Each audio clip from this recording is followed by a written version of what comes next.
Price அல்லாஹ். இயேசுவின் நாமத்தினாலே அன்பின் வாழ்த்துக்கள். கடந்த 3 நாட்களாய் கூட நிச்சயமாகவே முடிவு ஒன்று என்று சொல்லி நம்ம தொடர்ந்து தியானிச்சு கொண்டிருக்கிறோம். நம்முடைய சோதனைக்கு, நம்முடைய துக்கத்திற்கு, நம்முடைய வியாதிக்கு கர்த்தர் முடிவை கொடுக்கிறார். இன்னும் அநேக முடிவை கர்த்தர் நம்ம வாழ்க்கையில எல்லா விதமான சூழ்நிலைகளும் பிரச்சனைகளுக்கும் முடிவு வைத்திருக்கிறார்.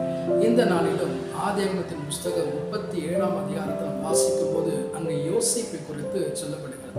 யோசேப்பை தன் தகப்பன் அதிகமாய் நேசிக்கிற ஒரு மனுஷனாய் இருந்தார். அது மாத்திரமல்ல, அவன் அப்படி நேசிக்கிறது நிமித்தம் மற்ற சகோதரர்கள் எல்லாம் அவன் மேல கோபமாக இருந்தார் என்று வேதம் சொல்லு.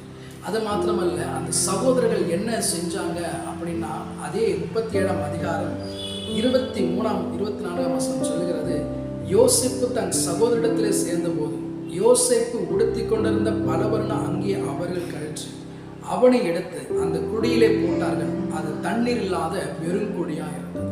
அவனுடைய வஸ்திரத்தெல்லாம் கழட்டி, அவனுடைய அங்கியெல்லாம் கழட்டி என்ன பண்றாங்கன்னா வெறும் குழியில தள்ளி போடுறாங்க. அந்த குழி எப்படிப்பட்டதானா தண்ணி இல்லாத வெறும் குழியா இருந்தது என்று வேதம் சொல்லுகிறது. அது மாத்திரம் இல்லை, 28ஆம் வசனத்துல 20 வெள்ளி காசுக்காக வெற்றி போட்டார்கள். யோசேப்பை எகிப்திற்கு கொண்டு போனார்கள் என்று சொல்லி, அடிமையாக அவனுடைய வாழ்க்கையில அடிமையாக எகிப்திற்கு கொண்டு போகப்பட்ட யோசேப்புடைய வாழ்க்கையை நாம் வாசிப்போம் என்று சொன்னால், அவன் எல்லா விதமான காரியத்தும் தேவனுக்கு பிரியமா இருக்கிறது, பாவத்துக்கு விலகி ஓடுற காரியங்கள்லாம் நம்மளால வாசிக்க முடியும். 41ஆம் அதிகாரத்துல எந்த இடத்துல அடிமையாக கொண்டு போகப்பட்டானோ அவருடைய வாழ்க்கையில யார் நிமித்தத்தில் அடிமையா இருந்தாலோ அதே மனுஷன் பார்வோன் யோசேப்பை குறித்து இப்படியா சொல்லுகிறார். 41ஆம் அதிகாரம் 38 வசனங்களை நாம் வாசிக்கும் போது, அப்பொழுது பார்வோன் தன் ஊழியக்காரரை நோக்கி, தேவ ஆவியை பெற்ற இந்த மனுஷனை போல் வேறொரு உண்டோ என்றார்.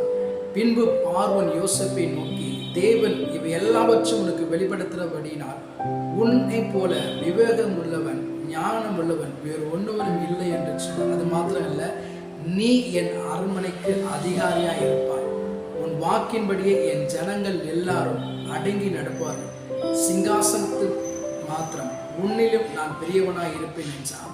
பின்பு பார்வோன் யோசேப்பை நோக்கி, பார், எகிப்து தேசம் முழுவதும் உன்னை அதிகாரியாக்கினேன் என்றார்.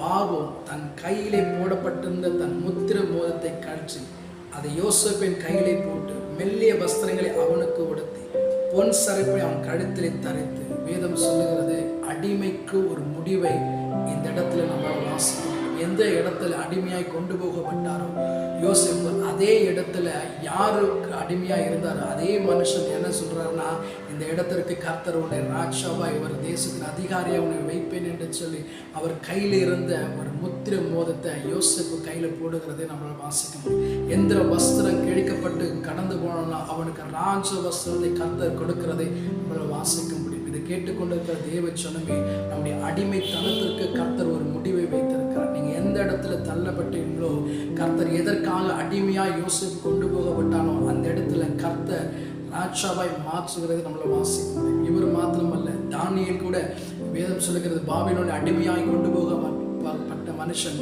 அதே இடத்துல அவருக்கு ஒரு அதிகாரியாக மாறுகிற விஷயத்தை நம்மளால் வாசிக்க முடியும்.